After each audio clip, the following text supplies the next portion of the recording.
Phone, we have Tyrone from Pittston. Tyrone. Hey, Rob, how are you? Doing all right, doing all right. So you got something on the Middle East? Yeah, I was listening to what you were saying, and it's not propaganda. 80% of the American people are against what's happening with Iran. They do not want a war. Trump ran on this for a long period of time. I've seen dozens of campaign videos of him swearing that he's not going to get involved in any more regime change wars. And, you know, a lot of young people, 19, 20-year-olds, after he was elected, they enrolled in the military to serve our country in good faith. And, you know, my feeling is if Netanyahu and the IDF wants to go to war with Iran, let them send their troops, their people. They've been saying for the last over a decade that Iran is a nuclear threat. It's a lie. This is all a lie. I mean, are they a threat?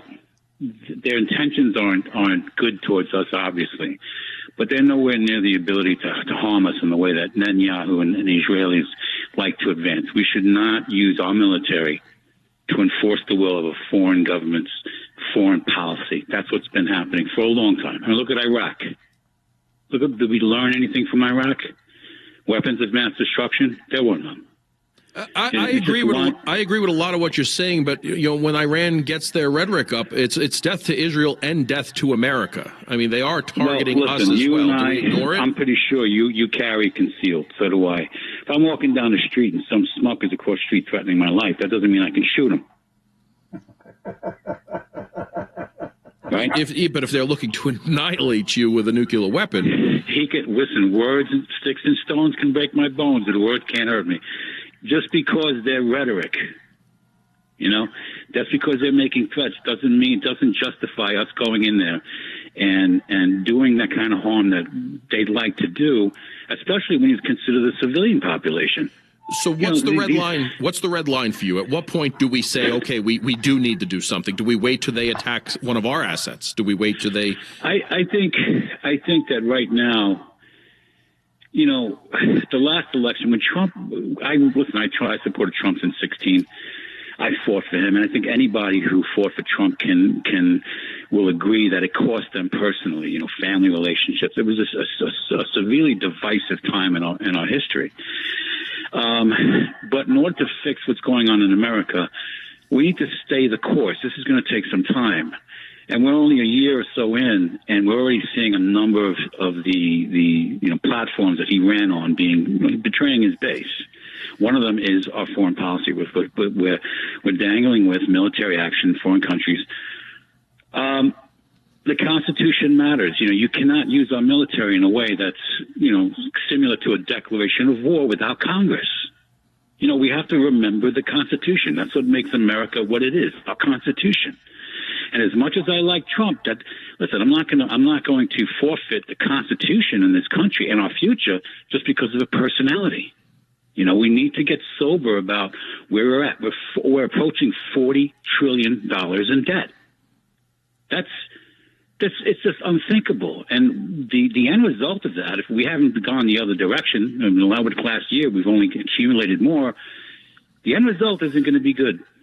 You know, well, I agree there. We need to focus more on our financial status there. I mean, if the dollar and if we pull back from the Middle East region and we give them an ultimatum and say, hey, you harm a single American, you attack us in any way, you threaten us in any way, we're going to annihilate you. But we've been there before. And there's a lot of things we can do non-militarily to hurt them. But, you know, to me, it's such a unique opportunity for the Republicans and Trump to pay attention to the people on the ground, the Iranians. I mean, these people are good people. They do not want this kind of dictatorship. They're opposed to this, you know, fanatical Islamic version of Islam. And it's an opportunity to really help them in different ways that aren't going to hurt them. But by starting a war, look how many Iraqis died. Millions of people died in that war. Oh, yeah. And anyone, you or I remember Iran pre-1997 and how westernized it was and how modern it was. And yeah. I think we were close to that. We saw a lot of the Iranian people rising up against their regime. What does it take? And I think, you know, anything that goes on, I think will be in conjunction with that. Hey, you know, here's where we weaken the Iranian government. I'm not saying we should. I'm just saying the strategy, in my opinion, would be strategically so they cannot come against you the way they have been. Now's it's time for you guys to take your country back. I 100% agree with nation building. We've learned that failure. We should not be doing that again.